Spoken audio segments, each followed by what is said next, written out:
So ನಾವ್ ಇವಾಗ ನೋಡಿದ್ವಿ, ಎಲ್ರು ಹೇಳಿದ್ರು ತುಂಬಾ ಚೆನ್ನಾಗಿ ನೋಡ್ಕೊಳ್ತಾರೆ ಅಂತ ಹೇಳಿ. ಇಲ್ಲಿ ಇಷ್ಟೊಂದು ಜನ ನೆರೆದಿರೋದ್ರ ಕಾರಣ ಇವಾಗ ಊಟದ ಸಮಯ, ಹಾಗಾಗಿ ಎಲ್ಲರೂ ಕೂಡ ಪ್ರಸಾದಕ್ಕೆ ಆಚೆ ಬಂದಿದ್ದಾರೆ.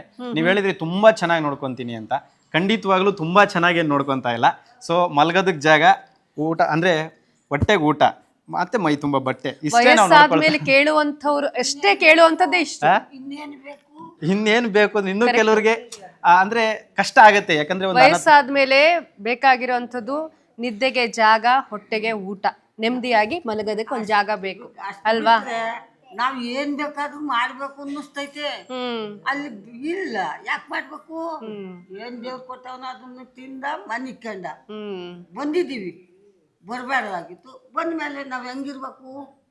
ನಾವ್ ಅದು ಬೇಕು, ನನ್ ಗಂಡ ಬೇಕು, ನನಗೆ ಬಂಗಿ ಬೇಕು ಅಂತ ಗೊತ್ತೈತಾ? ಹೌದು, ನಿಜ. ಗೊತ್ತೈತೇನವ? ಸೊ ಇಲ್ಲಿ ಮಗ ಇದಾರಲ್ವಾ, ಎಲ್ಲ ಸಂಬಂಧಕ್ಕೂ ಅಲ್ವಾ? ಮಗ ಕೇಳೋ ಹೊತ್ತಿಗೆ ನಾನು ಮಾತಾಡ್ತೀನಿ ಅಂದಿದ್ರೆ ಅವ್ರು ಲಕ್ಷ ಕೊಡ್ತೀನಿ, ನಾನು ಮಾತಾಡೋಳಲ್ಲ. ಒಂದ್ ತಪ್ಪು ಸಿಕ್ತು ಅಂದ್ರೆ ನಿನ್ನೂ ಬಿಡಲ್ಲ, ನಿಮ್ಮ ಅಜ್ಜನ್ನು ಬಿಡಲ್ಲ.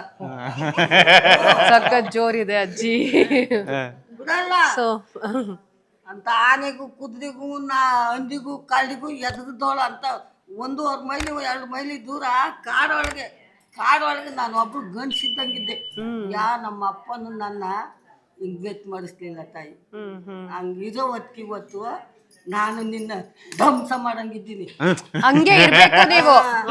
4 ಜನಕ್ಕೆ ಉದಾಹರಣೆ ಆಗಿರ್ಬೇಕು ಈ ವಯಸ್ಸಲ್ಲಿ. ಗೊತ್ತಾ?